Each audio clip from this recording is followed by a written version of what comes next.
Alors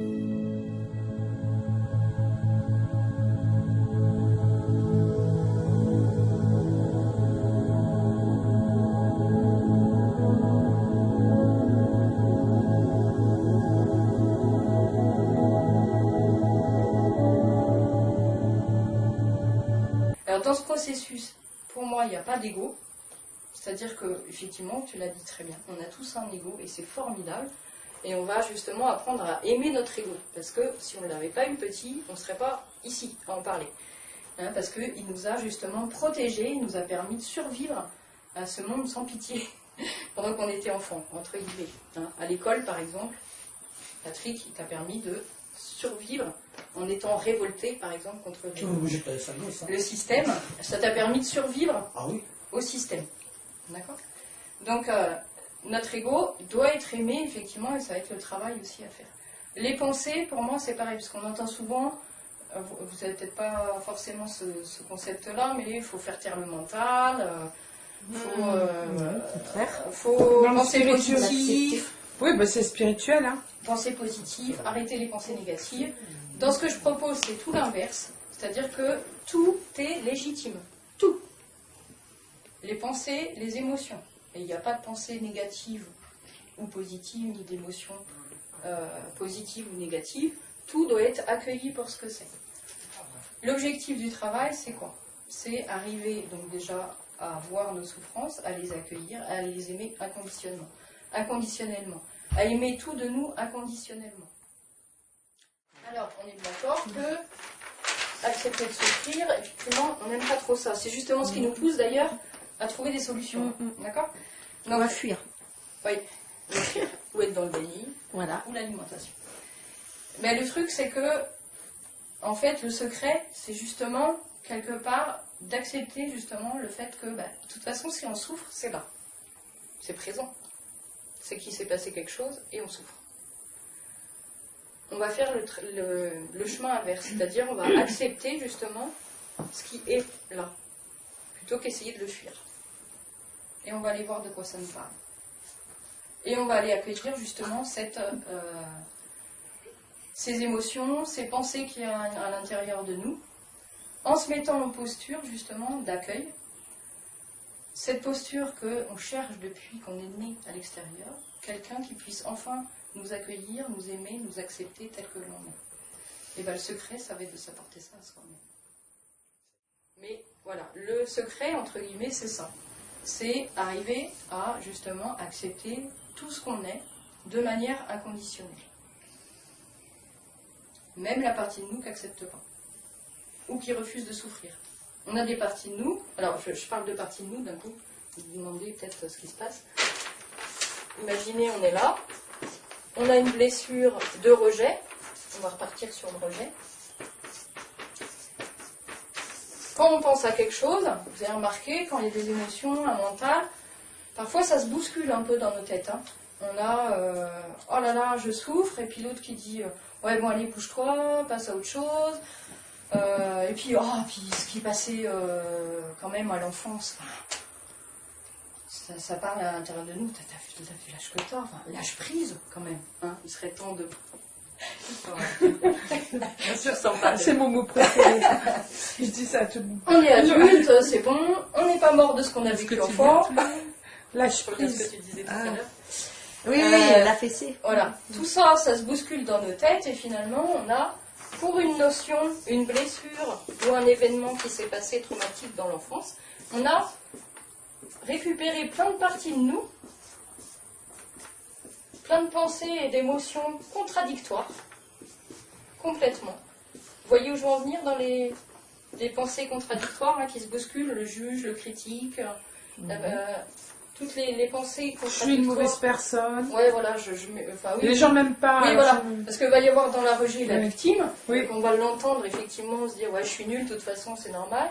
Puis ouais, je vis toujours la même chose, la complainte. Et puis c'est pas juste. Après, c'est pas juste. C'est à cause des autres. J'en ai marre, je vais m'isoler, etc. Ouais. Et puis à côté, il y a le bourreau qui dit oh allez, vas-y tu vas bouger ton un peu, et puis sortir, et puis arrêter, penser Puis lâche à ça, prise. puis lâche prise, et puis Avance, allez, voilà, et puis ça va, travailler sur voilà. mon truc. Voilà. Vous voyez le dialogue intérieur qui se produit? Eh bien, on va... Le travail à faire, ça va être de les identifier chacune pour ce qu'elles sont, différentes. Comme si on avait des enfants différents, qui pensaient différemment, qui avaient des croyances différentes. Et il va falloir les accueillir, les accepter, les aimer, pour ce qu'ils sont, un par un. Tous ces défauts-là n'existent pas, c'est tout le temps. Et un énorme égo. quand, du coup, on fait ça, Oui, Bah oui. mais même les gens qui ont des égos, ils ont des doutes. Hein. oui, Je- on accède à la paix. C'est du déni. Pourquoi? hein. Parce qu'on va apaiser cette partie-là, elle va être écoutée, celle-là aussi, celle-là aussi, celle-là aussi, celle-là aussi. Mais tout ça, avant, ça se faisait la guerre à l'intérieur de nous. Toutes ces pensées-là, ces émotions différentes, finalement, on ne les accepte pas. Ou au pire, on en accepte une. Au final, on finit par dire, bah moi je prends celle-là là, aujourd'hui. Mais les autres, C'est laquelle celle-là? Bah, celle qu'on Celle choisit. qui nous arrange, celle qui nous celle arrange. qui nous arrange selon voilà, la situation. Selon l'humeur. Hein, C'est la faute des le autres. temps, Voilà, elle est bien, Ça celle-là. dépend, Voilà, ça c'est dépend un du des moment, autres. ça va être. Mais on va en choisir une. L'objectif, ça va être l'effet inverse. Imaginez une cour d'enfants qui crient dans tous les sens et qui ont envie de se faire entendre. Ils sont 30. Et ils ont tous un avis différent, une opinion différente, et ils ont tous vécu une chose différente, et ils ont tous une croyance différente. Ils veulent être accueillis, vus, aimés, acceptés pour ce qu'ils sont.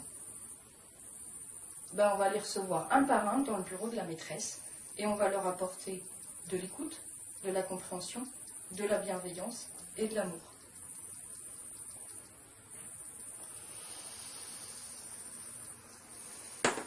À l'intérieur de nous. Je reviens quand même au processus donc proposé.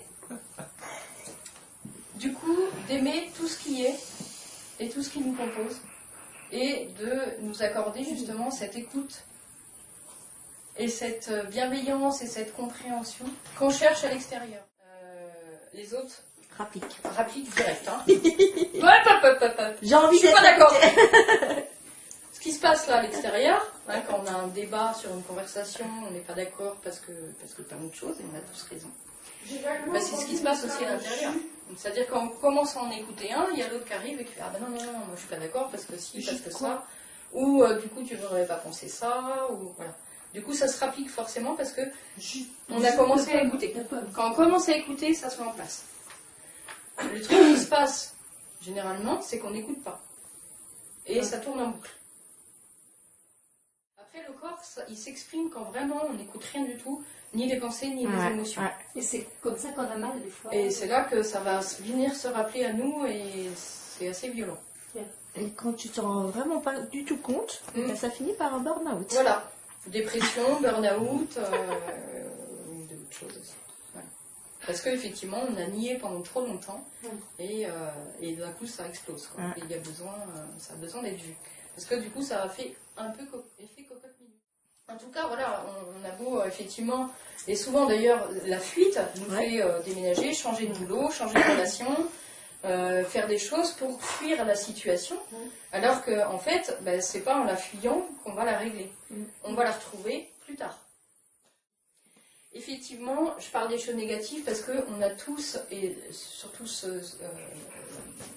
beaucoup de personnes ont encore toutes les souffrances de l'enfance, toutes les blessures. Donc c'est pour ça que j'insiste là-dessus, parce que tout pendant qu'on n'a pas fait tout ça, ça va être compliqué. On ne va pas forcément vivre sereinement. Par contre, effectivement, quand on va commencer à justement enlever certaines couches, on a aussi des jolis côtés de nous qu'on ne veut pas voir parfois, ou qu'on n'accepte pas. Parce que bon, on n'a pas trop d'ego, donc on est plutôt humble.